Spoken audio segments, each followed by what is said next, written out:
జై శ్రీరామ్, అందరికీ నమస్కారం. వెల్కమ్ టు న్యూస్ అఖండ. నేను మీ కస్తూరి శ్రీధర్. మిత్రులారా, గుజరాత్లో కాంగ్రెస్ పార్టీ పిచ్చిగా కామెడీ చేసి పడేసింది. సరే, ఇంతకు ఏం చేసింది, ఏం జరిగింది అనేది ఈ న్యూస్ ద్వారా మీ చెప్పే ప్రయత్నం చేస్తా, ఓకేనా? గుజరాత్లో గత 30 సంవత్సరాల నుంచి కాంగ్రెస్ పార్టీ అధికారంలో లేదు. గుజరాత్లో వరుసగా 6 సార్లు భారతీయ జనతా పార్టీనే అధికారంలో ఉండింది. గుజరాత్లో వరుసగా 6 సార్లు భారతీయ జనతా పార్టీనే గెలుస్తా వచ్చింది. ఈసారి కూడా గుజరాత్లో బీజేపీనే గెలిచే అవకాశం అయితే స్పష్టంగా ఉన్నది.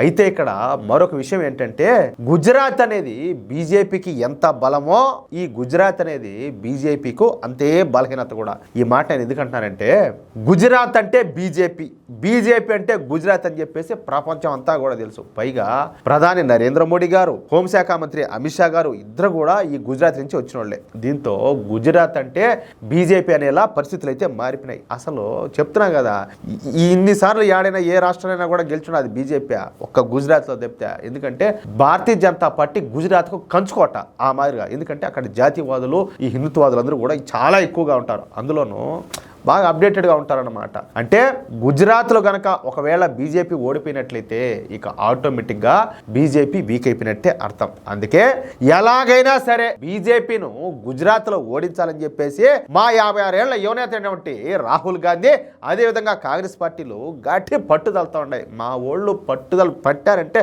అది మామూలుగా ఉండదు, ఆ పట్లు వేరేగా ఉంటాయి. అర్థమవుతుందా? అందుకే ఈసారి ఈ ఏఐసిసి సమావేశాన్ని ఢిల్లీలో నిర్వహించకుండా గుజరాత్లో నిర్వహించినారు. అర్థమవుతుందా?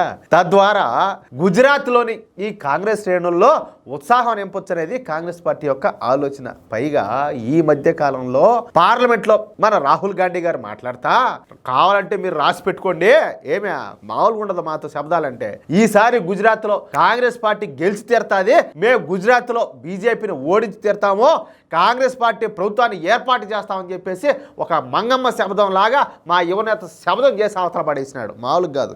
నెక్స్ట్ టైంలో చెప్పినా కదా, మా ఊడంటే మామూలుగా ఉండదు, వేరేగా ఉంటుంది.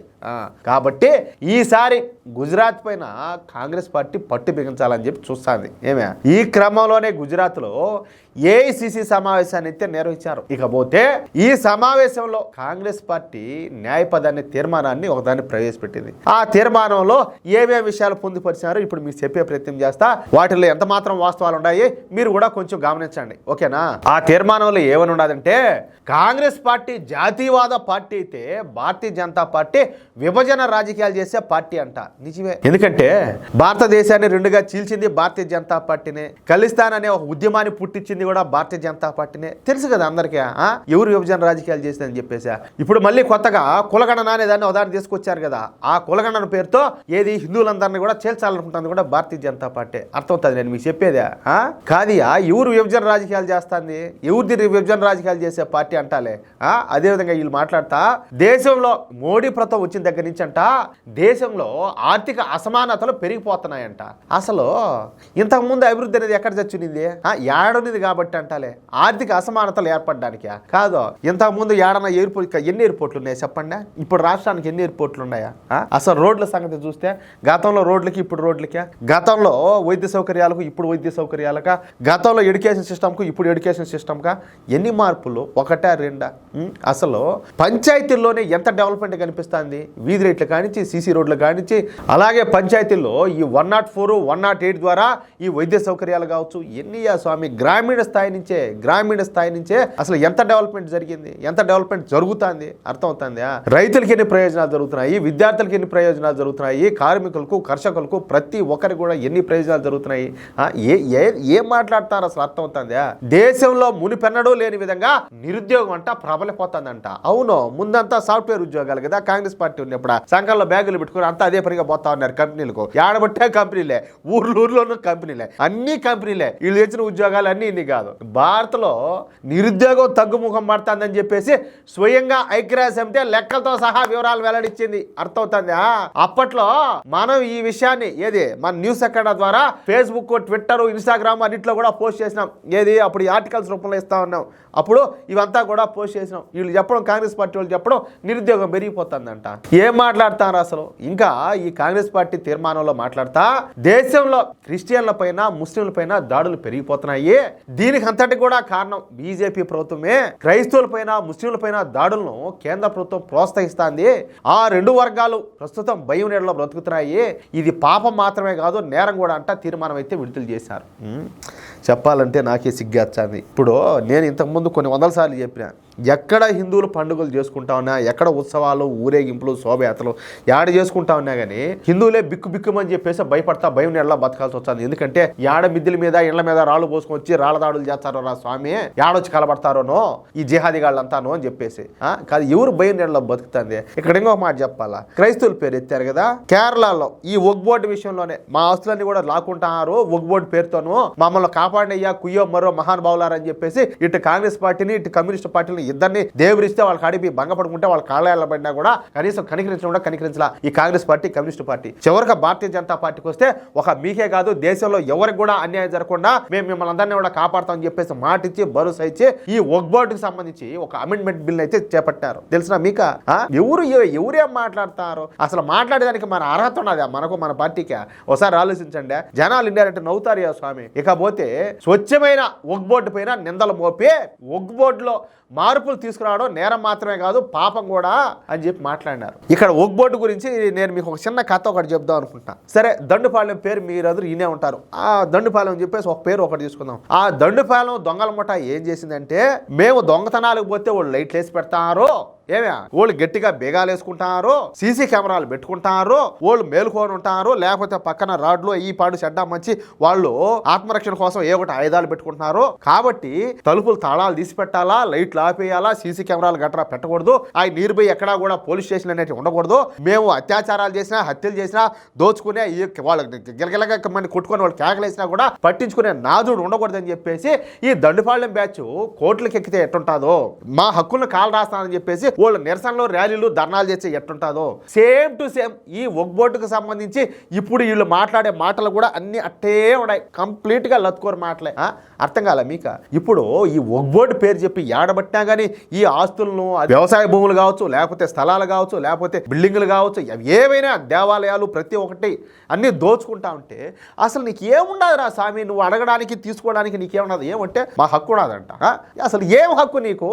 ఎప్పుడో మత ప్రాతిపదికన ఈ దేశాన్ని రెండు ముక్కలు చేసి ఒక దెబ్బకపోయినారు పాకిస్తాన్ రూపంలో, అవునా కాదా? మరి ఏముండదు అసలు నీది అని చెప్పి అడిగేదానికి ఏమన్నా రుజువులు ఉంటే తీసుకురా చూద్దాం. ఇప్పుడు నేను ఇక్కడ ఇంకో మాట చెప్పాలా, ఇప్పుడు ఈ సూడో సెక్యులర్ పార్టీలను ఈ సూడో సెక్యులర్ సన్నాసులను అందరినీ అడ్డం పెట్టుకొని ఈ ఒగ్ బోర్డు అని చెప్పి ఇంకొక తొక్కల బోర్డు అని చెప్పేసి ఇప్పుడు ఇన్ని డ్రామాలు వేస్తున్నారు కదా. మీ జోలు వాళ్ళు ఇప్పట్లో రారు, మీ ఆస్తులు కావచ్చు, మీ స్థలాలు కావచ్చు, మీ సంబంధించిన వాటిలు కావచ్చు, ఏ కూడా వాళ్ళు టచ్ కూడా చేయరు. మొదట ఏం చేస్తారంటే మిమ్మల్ని అడ్డం పెట్టుకొని ఇప్పుడు ఈ జాతీయవాదులు ఎవరైతే హిందువులు వీళ్ళంతా ఉంటారు కదా, ప్రభుత్వ స్థలాలు ఏవైతే ఉంటాయో వాటిలన్నింటినీ కూడా దోచుకుంటారు. అర్థమవుతుందా? ఇవంతా అయిపోయిన తర్వాత లాస్ట్లో మీదే ఉండాలి. ఇప్పుడు ఈ దేశాన్ని ప్రేమించే వాళ్ళు, పోరాడేవాళ్ళు, ఆ పోరాడే మనస్తత్వం ఉండేవాళ్ళు వాళ్ళనే దెబ్బతీసిన తర్వాత మీ అటాడి దేశ ద్రోహులను ధర్మ వ్యతిరేకులను మిమ్మల్ని దెబ్బతీయడం వాళ్ళకి ఎంతసేపు రా స్వామి, తెలియతక్క ఉండలారా? మిమ్మల్ని మీలాంటి వాళ్ళని దెబ్బతీయడం ఎంతసేపు? ఏం లేదు సర్ది నీళ్ళు తాగేటానికి అంటే గంట 2 గంటల్లో మిమ్మల్ని అందరినీ తొక్కిపాటు దొబ్బుతారు. మొత్తం అంతా కూడా దేశం అంతా వాళ్ళ హ్యాండ్ ఓవర్లోకి వెళ్ళిపోతుంది. చెప్పినా కదా మొన్న కూడా ఒక న్యూస్లో ఏకంగా పార్లమెంట్ బిల్డింగే మాదిగినని చెప్పి క్లెయిమ్ చేశారు వాళ్ళు. అట్లాంటి పార్లమెంట్ బిల్డింగే మాదని చెప్పేసి వాళ్ళు మాట్లాడే వాళ్ళు రేపు దేశం మొత్తం అంతా మాది అనరా, ఇంకా వాళ్ళ చేతలకు ఇచ్చేసి మనం ఏ దేశానికి పోదామా? పాకిస్తాన్కి పోదామా, బంగ్లాదేశ్కి పోదామా, నేపాల్కి పోదామా, భూటాన్కి పోదామా, మయన్మార్కి పోదామా, ఏడాడక దప్పనికి పోదామంటాలే? సిగ్గుండాలి ఒకరవన్నా కూడా. ఓరే వాళ్ళు చేసే దొంగ పని, అది లత్కోర్ వ్యాపారం, అది లంగా వ్యాపారం రానైనా దానికి మనం సపోర్ట్ చేయకూడదని చెప్పేసి అదిలే. ఎంతసేపటికి వాళ్ళు ఏమి చేసినా కూడా వాళ్ళకి సపోర్ట్ చేయడమే. కనీసం సిగ్గుండక్కర్లే మనకు ఒకరవన్నా. జనాలు నవ్వుతారు, జనాల్లో కూడా ఆలోచన తీరనేది పెరుగుతుంది. కాబట్టి మనం ఇట్లాంటి పనులన్నీ కూడా చేస్తే రేపు ఓటు రూపంలో మళ్ళీ మనకు బుద్ధి చెప్తారు, మళ్ళీ మనం సచ్చినా కూడా మళ్ళీ మనం అధికారంలోకి రామని చెప్పేసి ఒకరవన్నా కలగని మేలుకోబల్లా, తెలుసుకోవాలా లేదా? కానీ ఇటా మాట్లాడి ఏది స్వామి వీళ్ళు మాట్లాడడము, అదేవిధంగా వీళ్ళు మాట్లాడడం బీజేపీ చేసినటువంటి ఈ ఒగ్ బోర్డు పాపాన్ని దేవుడు కూడా క్షమించడంట.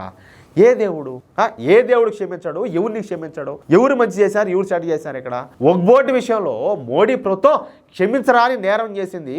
ఒగ్ బోర్డు చట్టంలో సవరణలు తేవడం, చర్చి భూములపైన కన్నేయడం, మతపరమైన ప్రదేశాల వద్ద ఈ కృత్రిమ ప్రదర్శనలు చేయడం, ఇవన్నీ కూడా బీజేపీ విభజన రాజకీయాల్లో భాగమేనని చెప్పి మాట్లాడినారు. నాకే సిగ్గుపోతాను ఇది ఎంత చెప్పాలంటే.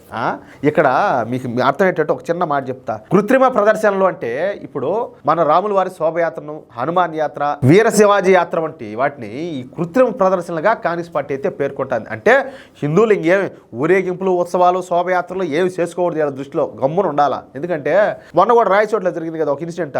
మేము ఈ మాదిరి ఏదో మేమంతా కూడా రంజాన్ టైంలో మేమేదో నమాజ్ చేసుకుంటా ఉన్నాము, మేమేదో ఈ విధంగా ఉన్నాము, బయట ఊరేగింపు జరుగుతా అనేది, కాబట్టి మీరు వాంచకుండా మీరు పొమ్మంటే వాళ్ళు వినలేదు, వాళ్ళు హడావిడి చేశారు, అందుకని చెప్పేసి గొడవంతా జరిగిందని చెప్పేసి. అంటే వీళ్ళ దృష్టిలో అటాటివన్నీ చేయకూడదు. అర్థమవుతుందా? నేను ఇంతకుముందు కూడా చెప్పిన, హిందూ మతంలో సనాతన ధర్మంలో సచ్చిన శవం అయినా కూడా ఊరికేనే పోదు, పాడి మీద పోతా కూడా అది కూడా ఒక ఊరేగింపుగా పోవాలా, ఏమిలే డప్పులు మోతలు మంగళ వాయిద్యాలతో అది కూడా ఒక పండుగ వాతావరణంలో పోవాలా. అట్టాడిది మా దేవుళ్ళు కాదు ఆ స్వామి, ఊరేగింపులు ఎట్ట సైలెంట్ గా పోతాయి? అసలు అంత అవసరమే ఉండదు మాకంటాలే, అంత అవసరమే ఉండదు మాకు.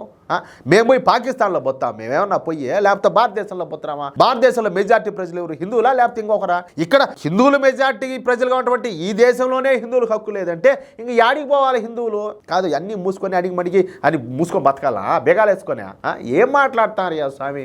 మతపరమైనటువంటి విభజనను కాంగ్రెస్ పార్టీ ఎట్టి పరిస్థితుల్లో కూడా జరగలేదు అని మాట్లాడినారు. చూడండి, ఇప్పుడు మతం పేరు చెప్పి హిందువులు ద్వేషం, అసూయ, కోపంతో రగిలిపోతూ ఉంటారని చెప్పేసి ఎవరు పార్లమెంట్ సాక్షిగా మాట్లాడింది? యువనేత రాహుల్ గాంధీ కదా? ఏ రోజైనా మోడీ గారు కావచ్చు, అమిత్ షా గారు కావచ్చు, యోగి ఆదిత్యనాథ్ గారు కావచ్చు తప్పుగా ఒక్క మాటైనా కానీ ముస్లింలు కానీ క్రిస్టియన్లు కానీ ఒక్క మాటైనా అన్నారా, మాట్లాడినారా? ఏమైనా ఉన్నాయి దానికి సంబంధించిన సాక్ష్యాలు? తప్పు ఎవరు చేసినా కూడా వాళ్ళకైతే శిక్ష పడాలంటున్నారు. అది ఏ జాతి కావచ్చు, ఏ మతం కావచ్చు. అవునా కదా? వీళ్ళు మాట్లాడడము మా ప్రాణాలు అడ్డు పెట్టైనా సరే బీజేపీ ప్రభుత్వం నుంచి దేశంలో లౌకికవాదాన్ని కాపాడుకుంటామని చెప్పి మాట్లాడారు. అసలు మన దరిద్రం కొద్దీ ఈ లౌకికవాదం అనే పేరే మనకు లేదు. ఏమే ఎమర్జెన్సీ తీసుకొచ్చే ఎవరో పెద్ద మహాతల్లి ఇందిరాగాంధీ గారా, ఆమె తీసుకొచ్చింది ఈ లౌకికవాదం అనే పదాన్ని మన రాజ్యాంగంలోకి, మన బతుకుల్లోకి. ముందు ఈ దేశం హిందూ దేశంగానే ఉన్నది, అది మీరు చేసిన పాపమే, మీరు చేసిన తప్పే. మరి సరే లౌకికవాదం అన్నారు, బాగానే ఉన్నది. మరి అది అన్ని మతాలు సమానమే, అన్ని మతాలకు కూడా హక్కులు ఉన్నాయి అనేది ఉన్నదా? ఇక్కడ మెజారిటీ ప్రజలైనటువంటి హిందువులకే హక్కులు లేకుండా బతుకుతారు, మిగతా వాళ్ళంతా కూడా బాగానే ఉన్నారు. కాంగ్రెస్ కార్యకర్తల రక్తం త్యాగాలతో ఈ దేశం ముడిపడి ఉండదని చెప్పి మాట్లాడినారు. ఎవరితోనో కాంగ్రెస్ కార్యకర్తల రక్తం త్యాగాలతో ఈ దేశం ముడిపడి ఉండదా? ఇంకేం చెప్పాలి దీనికి సమాధానం? ఈ దేశం ఉన్నది ఈ రోజునంటే స్వాతంత్రం కోసం ఎవరైతే తమ ధన మాన ప్రాణాలను త్యాగం చేశారో, ఎవరైతే ఉరికంబాన్ని ముద్దు పెట్టి దానికి ఉయ్యాలు లూగినారో వాళ్ళ త్యాగాలతో ఉండేది కాదు. ఎవరు త్యాగం, ఎవరు రక్తంతో ఉన్నది ఈ దేశము? ఏం మాట్లాడుతున్నారు? లౌకికవాదమే కాంగ్రెస్ పార్టీ సిద్ధాంతం అని చెప్పి మాట్లాడారు. ఇకపోతే ఆర్ఎస్ఎస్ బీజేపీలది కుహానా జాతీయవాదము, వీళ్ళది పచ్చి అవకాశవాదం అంటూ కాంగ్రెస్ పార్టీ తీర్మానాలు అయితే విడుదల చేసింది.